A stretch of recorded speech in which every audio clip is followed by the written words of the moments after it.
कि यहाँ पे हम लोग कुछ जो हमने सर्किट पढ़ा था RL RC एंड RLC है ना, उसकी कुछ बेसिक प्रॉब्लम डिस्कस करेंगे हम लोग। RC RL एंड RLC की प्रॉब्लम्स, ठीक है। तो शुरुआत करेंगे सबसे पहले हम लोग RL सर्किट के साथ, ठीक है। सबसे पहले हम लोग RL सर्किट को देखेंगे। एक बार RL सर्किट को दोबारा देखते हैं। RL में एक रेजिस्टेंस होता था R L AC सोर्स, ठीक है। और जहाँ पर हमारा वोल्टेज आता है पीक वोल्टेज,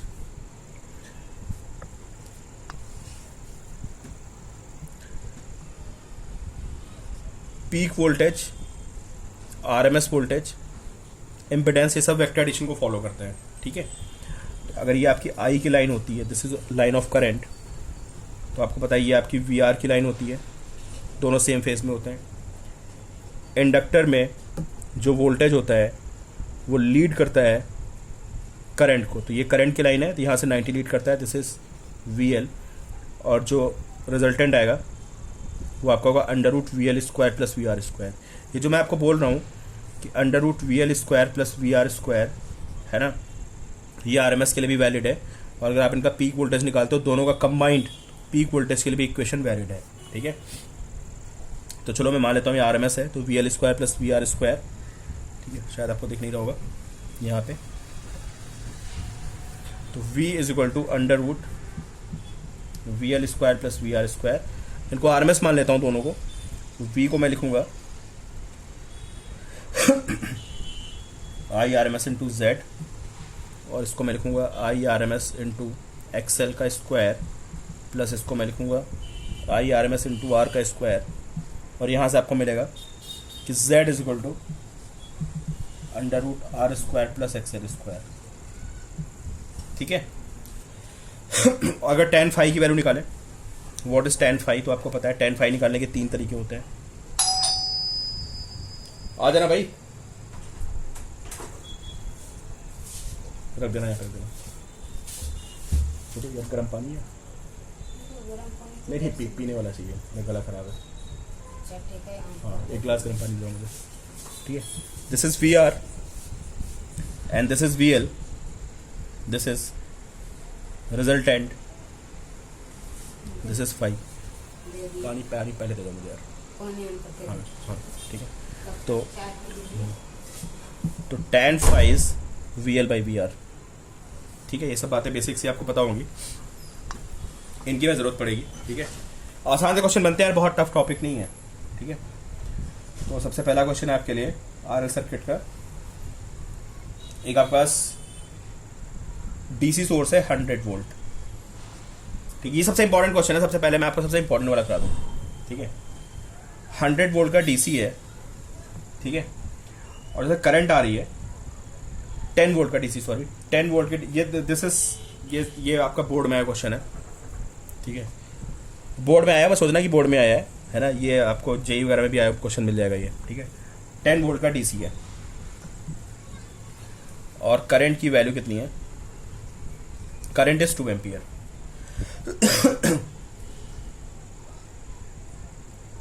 ठीक है। और जब मैं इसको coil, this is connected to coil, ठीक है। 10 volt DC is connected to coil and current is 2 ampere when 10 volt 50 hertz AC is connected to the same coil, है ना, सेम coil से मैंने इसको कनेक्ट किया है। तो जो आपकी करंट है, करंट इज 1 एम्पियर, ठीक है। ऐसा क्यों हो रहा है पहले आप ये सोचिए। And find inductance of the coil, also find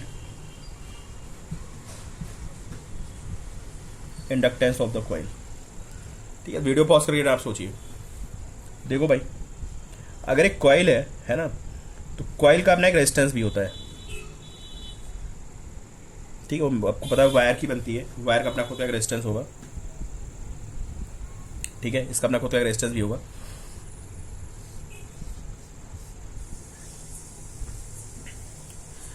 तो जब आप डीसी में जब आप डीसी अप्लाई करते हो तो आपको पता है डीसी करंट के लिए इंडक्टर जो है it behaves as zero resistance wire. ठीक है, डीसी करंट के लिए जो इंडक्टर होता है ये जीरो रेजिस्टेंस वायर की तरह बिहेव करता है ना, इंडक्टेंस काम ही नहीं करता है। तो होता है कि जब आप डीसी कनेक्ट करते हो तो डीसी कनेक्ट करने में हम इंडक्टर को तो जीरो रेजिस्टेंस वायर से रिप्लेस कर देंगे and there is only resistance and this is DC. आप समझ गए ना कि जो इंडक्टर यहाँ पे था उस इंडक्टर को मैंने हटा के क्या बना दिया, सिंपली जीरो रेजिस्टेंस वायर, क्योंकि जो इंडक्टेंस है वो उस पर काम नहीं करता है एसी पे, सॉरी डीसी पे, स्टेडी स्टेट में है ना। सेल्फ इंडक्शन का जो इफेक्ट होता है शुरू में सबसे ज़्यादा होता है और फाइनली उसका सेल्फ इंडक्शन का इफेक्ट जीरो हो जाता है। This is 10 volt and this is R. ठीक है, करंट इज 2 एम्पियर, तो 2 एम्पियर इज 10 बाई आर। यहाँ से मुझे इसका रेजिस्टेंस मिल गया, resistance of the coil is 5 ओम। ठीक है, अब जब मैं इससे एसी से कनेक्ट करूंगा तो एसी से आपको कनेक्ट करने में पता है दोनों एक्टिवेट हो जाएंगे, मतलब रेजिस्टेंस तो रहता ही हमेशा एक्टिव, आपका इंडक्टेंस भी एक्टिवेट हो जाएगा। और ये जो वोल्टेज होता है अगर ऐसे लिखा होता है तो आपको पता है हमेशा ये क्या होता है, this is always RMS. And current भी अगर आपको कुछ नहीं दी होती तो always RMS. Now current is 1 ampere, तो आपको पता है कि जब आरएमएस करंट दी होती है तो I R M S is equal to V R M S upon impedance होता है। जो काम रेजिस्टेंस का होता था वहाँ पे इम्पिडेंस का होता है। Now current is 1 ampere and V R M S is 10 upon जो आपका z होगा that is under root R square plus XL square. R आपको पता है 5, ठीक है, यहाँ से एक्सएल निकालोगे, एक्सएल की वैल्यू आएगी 5√3। ठीक है, और एक्सएल आपको पता है ओमेगा एल होता है, तो इसका मतलब ओमेगा होता है 2 pi F L is 5√3। F आपको क्वेश्चन में गिवन है 50 हर्ट्स, एफ को 50 हर्ट्स पुट करोगे तो आपको एल मिल जाएगा और एल की वैल्यू आएगी 0.0288 हेनरी। चेक कर लेना, ठीक है, कहाँ लिख दिया मैंने यार, यहाँ जगह ना, 0.288 एक और 8 नहीं, 2 ही 8, 0.288 हेनरी। ठीक, ये क्वेश्चन आपको एचसीपी में मिलेगा, शायद जेई में भी आया हुआ है और बोर्ड में भी आया हुआ है।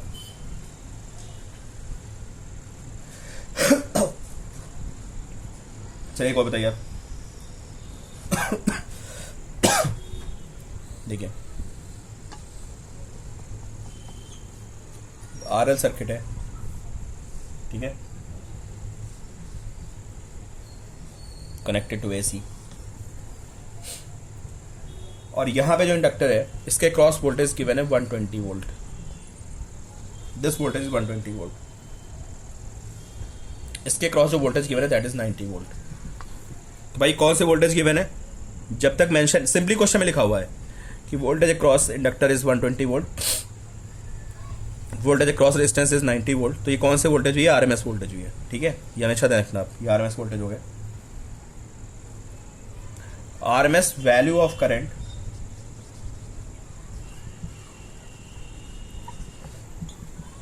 RMS value of current is 3 ampere. ये इसमें करंट है, अगर यहाँ पे एक एमीटर लगाओ, ये उसमें करंट आ रही है। Find impedance and phase angle. चलिए इम्पिडेंस बताइए और फेज एंगल बताइए, अपने आप करना है यार, इसमें सब आपको बता चुका हूं मैं। आसान सा क्वेश्चन है, find impedance and phase angle. चलो भाई, अब मुझे इसके क्रॉस वोल्टेज दिया हुआ है, अब वीडियो पॉज करके आंसर निकालो। मुझे इसके क्रॉस वोल्टेज दिया हुआ है तो I can find net voltage. तो नेट वोल्टेज कितना होगा आपको पता है, ये आरएमएस होते हैं और आरएमएस वेक्टोरली ऐड होते हैं। ये ऐसे वीआर होता है, ऐसे वीएल होता है ना। वीआर की लाइन और करंट की लाइन सेम होती है ना, दोनों सेम फेज में होते हैं। और जो इंडक्टर के क्रॉस वोल्टेज होता है करंट को 90 से लीड करता है, तो ये ऐसे हो जाता है। ठीक है, net is under root V R square plus V L square, तो which is under root 90 square plus 120 square, and I guess इसको आप सॉल्व करेंगे तो ये 150 वोल्ट आ जाएगा। समझे, मतलब अगर यहाँ पे एक वोल्ट मीटर लगाओ ना, यहाँ पे एक वोल्ट मीटर लगाओ तो इसमें तो 90 रीड करेगा, समझो आप। अगर यहाँ पे एक वोल्ट मीटर लगा इस पर 90 रीड करेगा, इसमें वोल्ट मीटर लगाया इट विल रीड 120, और यहाँ पे अगर वोल्ट मीटर लगाया तो इट विल रीड 150। ठीक है, तो 150 आ गया। This is VRMS 150। ठीक है, और VRMS कितना होता है, जो इम्पिडेंस होता है वो कितना हो जाएगा, impedance is VRMS upon IRMS। तो VRMS की वैल्यू 150 है, तो IRMS की वैल्यू 3 है, तो इम्पिडेंस इज 50 ओम, ये इम्पिडेंस आ जाएगा। How to find tan phi निकालने के मैंने आपको बता रखा है ना, बहुत सारे फॉर्मूले होते हैं। VL/VR ऐसे कर सकते हो, V0L/V0R ऐसे भी कर सकते हो। ठीक है, और XL/R ऐसे भी कर सकते हो। ठीक है, कोई भी यूज़ कर लो, मैं कौन सा यूज़ करूँ, VL/VR भी यूज़ कर सकता हूँ मैं। ठीक है, तो tan phi is VL/VR। VL कितना था हमारा, VL था 120, VR 90 था, तो दिस इज 1.33, 4/3 आ गया ना। 4/3 में एंगल 53 डिग्री होता है, तो 553 हो जाएगा। कौन लीड कर रहा होगा भाई, क्यों, ये 50 में कौन लीडिंग है, इंडक्टर लगा है ना। तो इंडक्टर में आपको पता है, इंडक्टर में हमेशा वोल्टेज लीड करता है। ये VL होता है, ये VR होता है। दिस इज tan phi, ये इसका एंगल आ गया नेट वोल्टेज का, किसके साथ, VR के साथ। तो VR का मतलब करंट भी होता है, समझे, this is also current. Voltage is leading, और होना भी चाहिए ना, कैपेसिटर तो है नहीं, कैपेसिटर लैग कराता है। 553। ठीक है,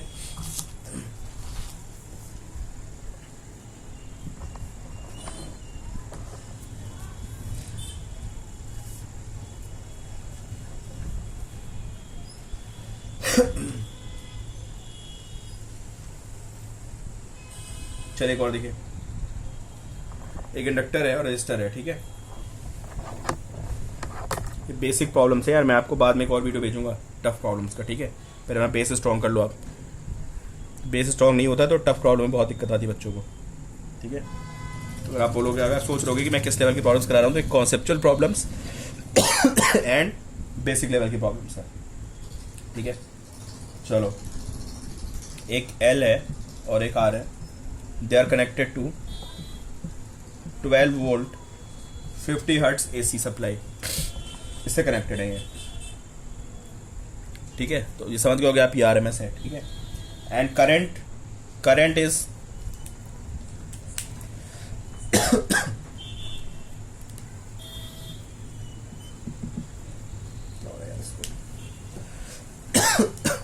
करंट इज 0.5 एम्पियर। ठीक है, तो कौन सी करंट होगी, ये भी RMS करंट होगी, कुछ मेंशन नहीं होता, तो this is RMS and this is VRMS। ठीक है, R आपको बताना है, फाइंड R। ठीक है, if phase difference between I and V is 60 degree, ये फेज डिफरेंस है। ठीक है, जस्ट मैं 1 सेकंड आया।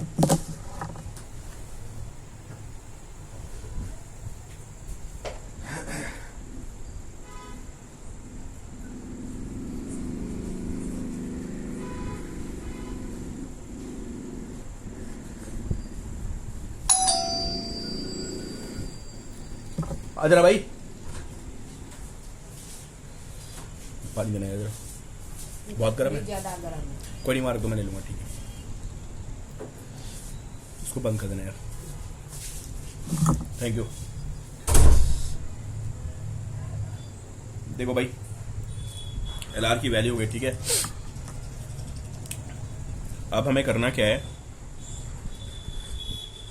करना क्या, आप तो सॉल्व कर रहे होगे, सॉल्व करो, देखो इसका आंसर क्या आ रहा है। मुझे R फाइंड करना है ना, R तो सीधे आएगा नहीं, इम्पिडेंस के बिना तो आ ही नहीं सकता, इम्पिडेंस निकालना पड़ेगा, है ना।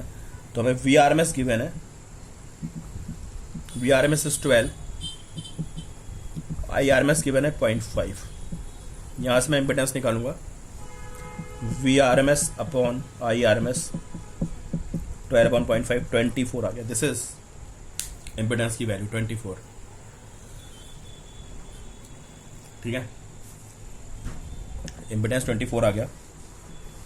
फेज एंगल मुझे 60 दिया हुआ है ना,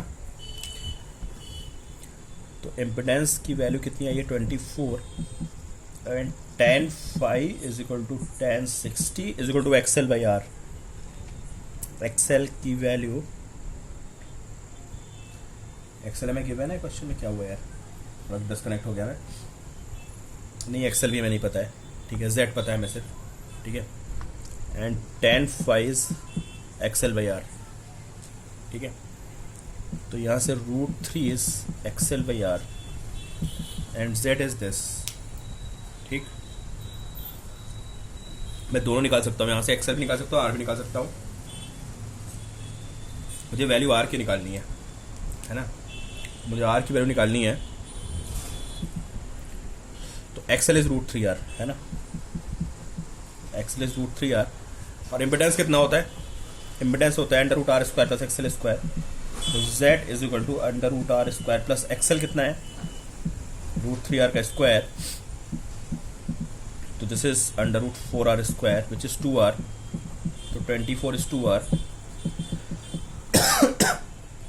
r इज 12 ओम, ठीक है, ये r की वैल्यू बनेगी।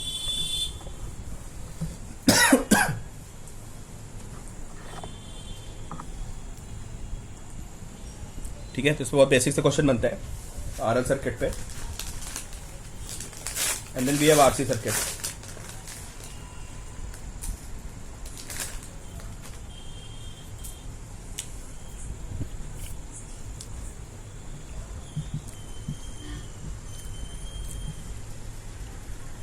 आर सर्किट देखते हैं क्या होता है,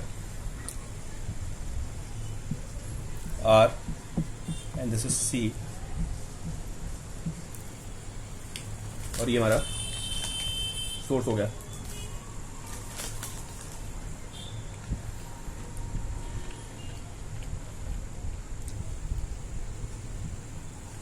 करंट की लाइन हो गई, करंट की लाइन पे ही वी आर होता है, जो वी सी आता है वो 90 लैग करता है, this is V C, net voltage होता है हमारा √VR square plus VC square, this is angle between net voltage and line of current, and tan phi is VC by VR, ठीक है।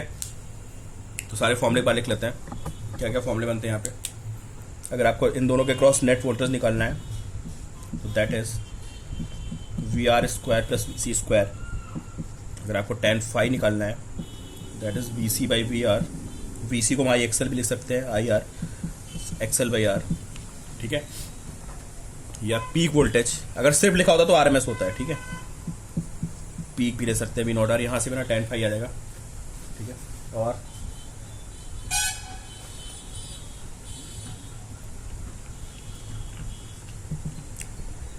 इम्पिडेंस कितना बनता है √R square plus XL square, ये main concept है इसके फॉर्मूले, ठीक है।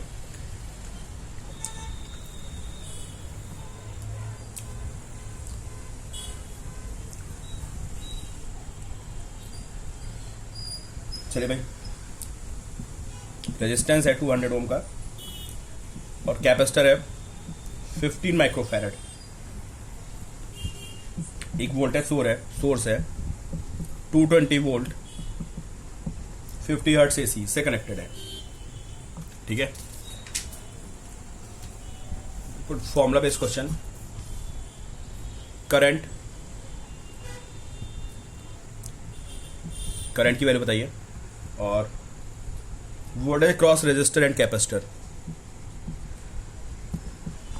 उन दोनों में कितना कितना वोल्टेज आएगा, ठीक है, ये आपको निकालना है।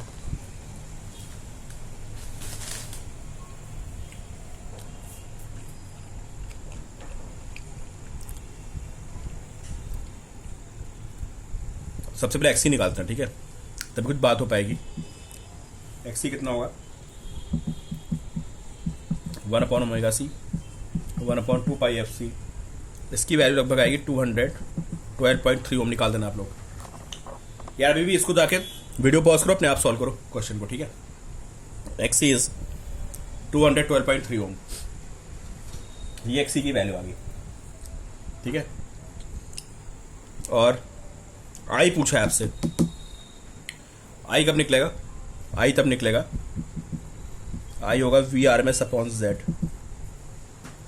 वोल्टेज तो हमें V R M S get दिया डायरेक्टली 220 अपॉन इम्पिडेंस कितना होगा इसमें, under root R square plus XC square 200 square plus 212.3 का स्क्वायर, ठीक है। तो यहां से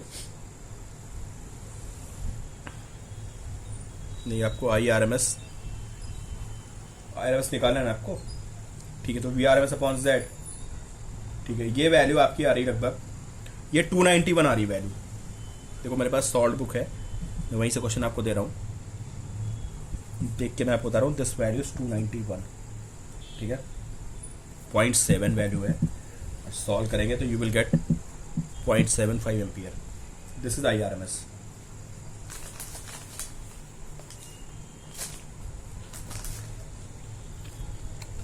ठीक है,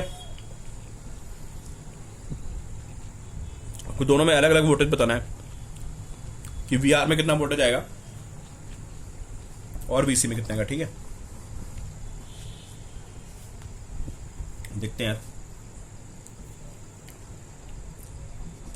जो वी आर होगा वोल्टेज क्रॉस रेजिस्टेंस, वो आर एम एस ही पूछा हो गया वो आपसे, I R M S into R, और जो वीसी होगा I R M S into XC. I R M S हमको पता ही है 0.75, आर की वैल्यू 200 मल्टीप्लाई करना 150 आ जाएगा, और वी सी आएगा 0.75 इंटू 212.3, दिस इज 159.2 वोल्टेज आ गया।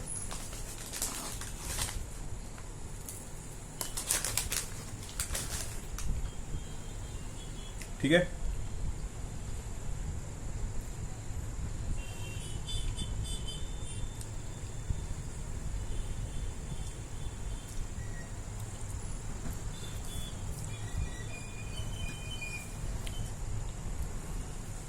इन वोल्टेज का सम कितना आ रहा है?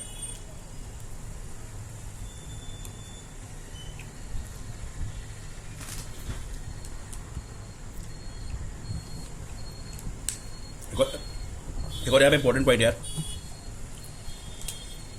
इन दोनों वोल्टेज का सम अगर आप देखोगे, है ना, अगर मैं दोनों को ऐड करूंगा तो उसकी वैल्यू बैठेगी लगभग 310 के आसपास। लेकिन आपका अप्लाइड वोल्टेज कितना है? जो आपका अप्लाइड वोल्टेज है वो आपका कितना है? 220, ठीक है। और इसका जो आर एम एस आ रहा है, आर का आर एम एस और सी का आर एम एस आ रहा है, उसकी वैल्यू 310 आ रही है। ऐसा कैसे हो गया? ऐसा इसलिए हो गया, जो सेम फेज में नहीं होते हैं, समझे, उनमें एंगल होता है ना, मतलब वो under root V R square plus V C square को फॉलो करते हैं।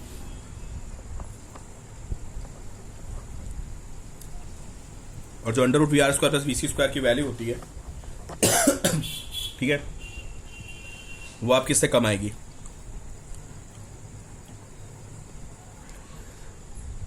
कभी कभी पूछ लेता है इसके क्रॉस का वोल्टेज और इसके क्रॉस का वोल्टेज अगर मैं सम करूं तो वो 220 से ज़्यादा आ सकता है, ये ध्यान रखना आप। ये बात जे में क्वेश्चन आया था, क्या वोल्टेज ज़्यादा हो सकते हैं? बिल्कुल ज़्यादा हो सकते हैं।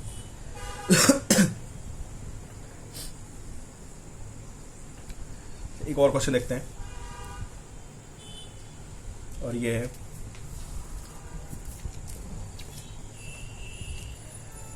आरएलसी का, देखते हैं, ठीक है।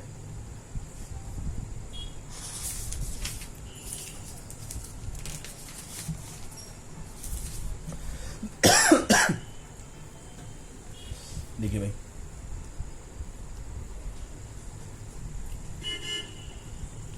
ये रेजिस्टेंस है और सी है, this is 1/π microfarad, and this is L 1/π henry, ठीक है। और एक एसी सोर्स लगा है, ठीक है। आपको बताना है for what value of frequency voltage across resistance is maximum. For what value of frequency voltage across R is maximum. R के क्रॉस वोल्टेज मैक्सिमम होगा। सोचिए आप,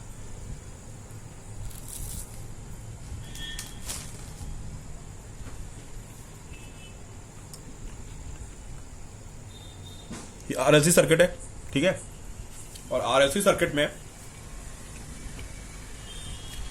आपको पता है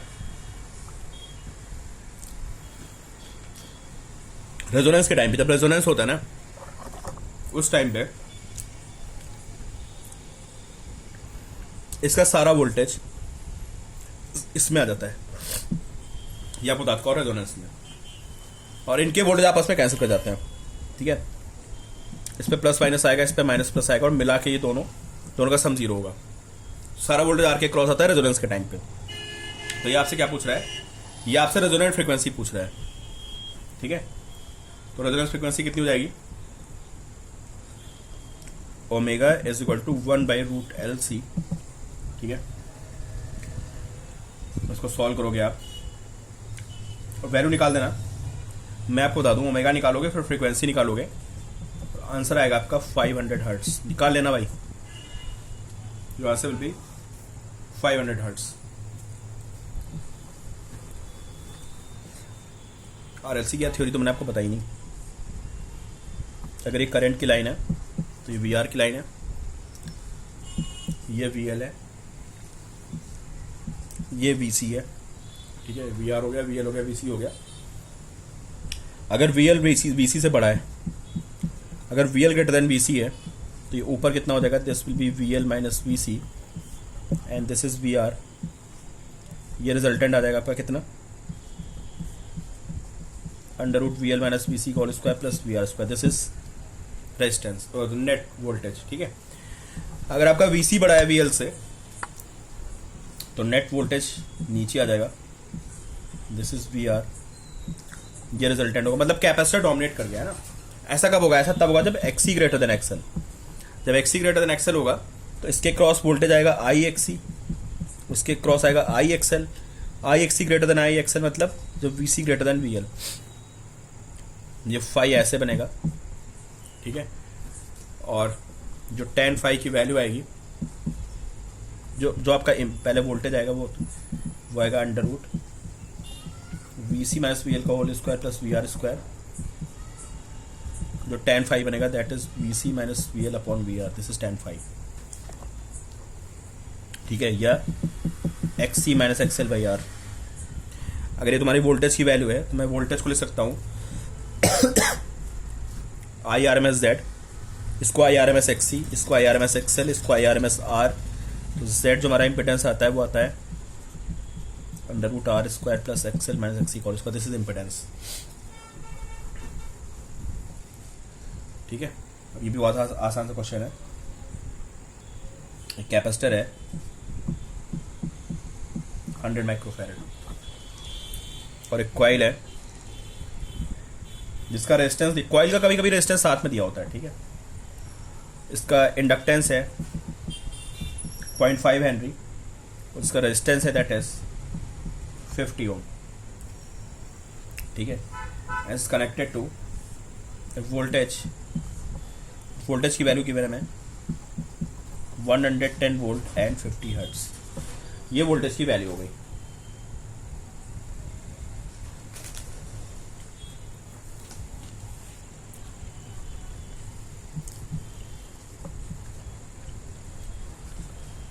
फाइंड करंट। करंट मतलब RMS current.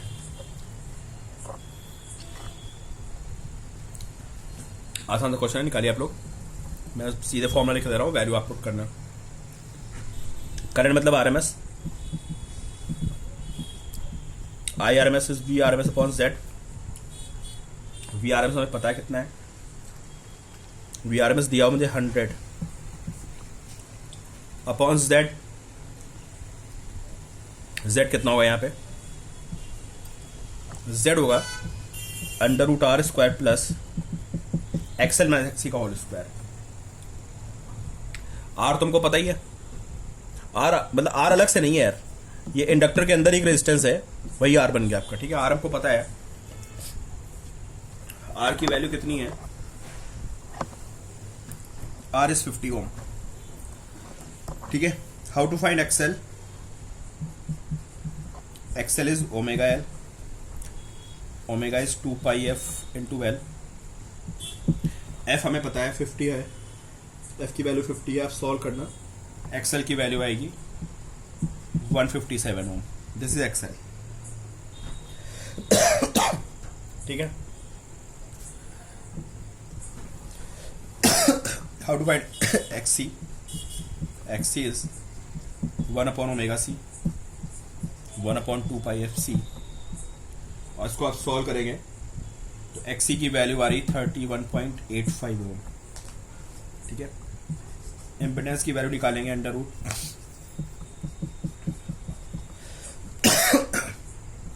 Are square plus X X C का whole square, and this will be 134.77 ohm. ठीक है, 134.77। करंट कितनी आएगी आपकी, V R M S 110 upon impedance 134.77, this is 0.816 ampere. ये आपकी वैल्यू आ गई आरएलसी में।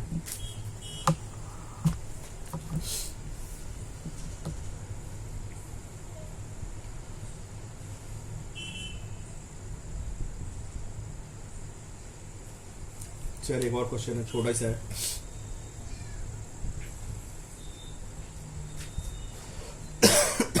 दिस इज रेजिस्टेंस ऑफ 45 ओम,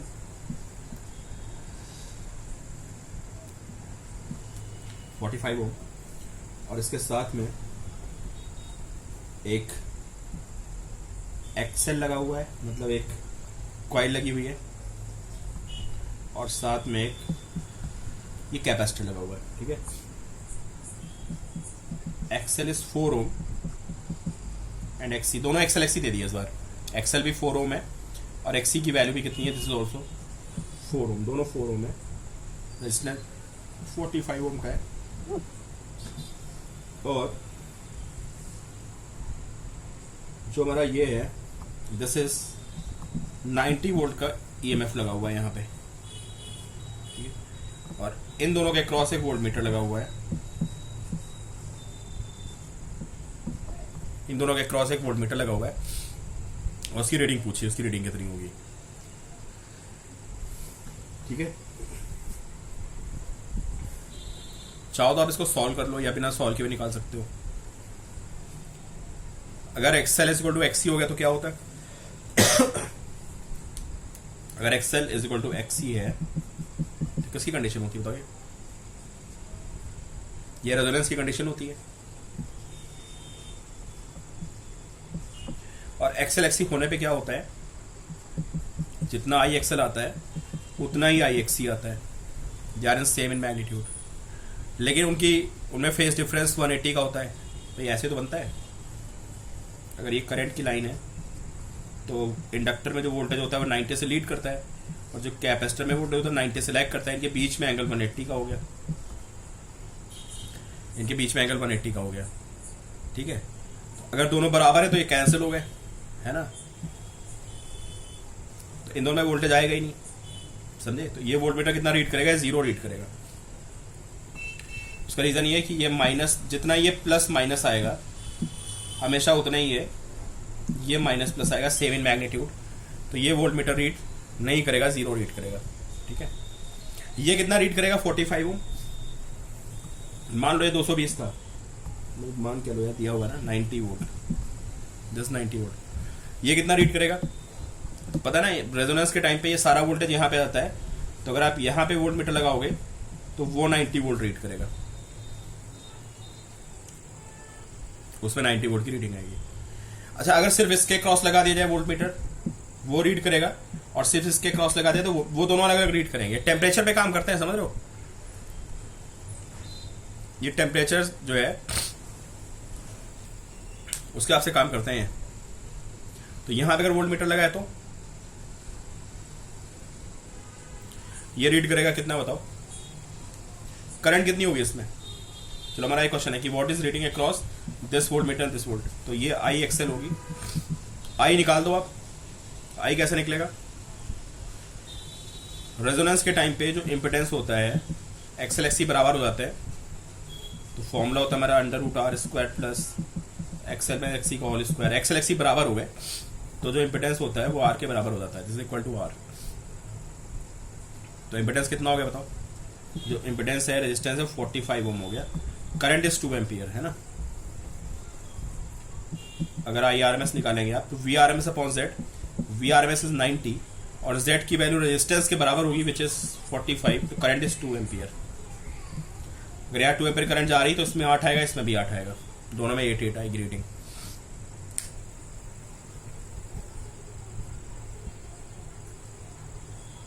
ठीक है, तुम्हारी बेसिक प्रॉब्लम्स हो गई आर एल एंड सी की। एक प्रॉब्लम मैं आपको और कर देता हूँ अच्छी सी, इसके बाद हम लोग मूव करेंगे।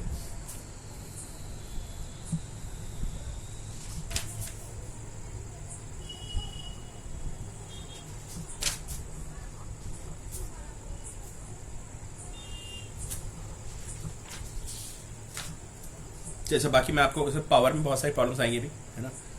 थर्मल पावर हमारा नेक्स्ट टॉपिक है तो 2 टॉपिक बचे हैं आपके पास इसमें, एक थर्मल पावर और थोड़ा सा भी रेजोनेंस में फॉर्म फैक्टर वगैरह बचा है, उनको डिस्कस करके फिर ये खत्म हो जाएगा। एक वीडियो में आपको आज ही भेजूंगा, ठीक है। आज खत्म हो जाएगा आपका सारा टॉपिक ये।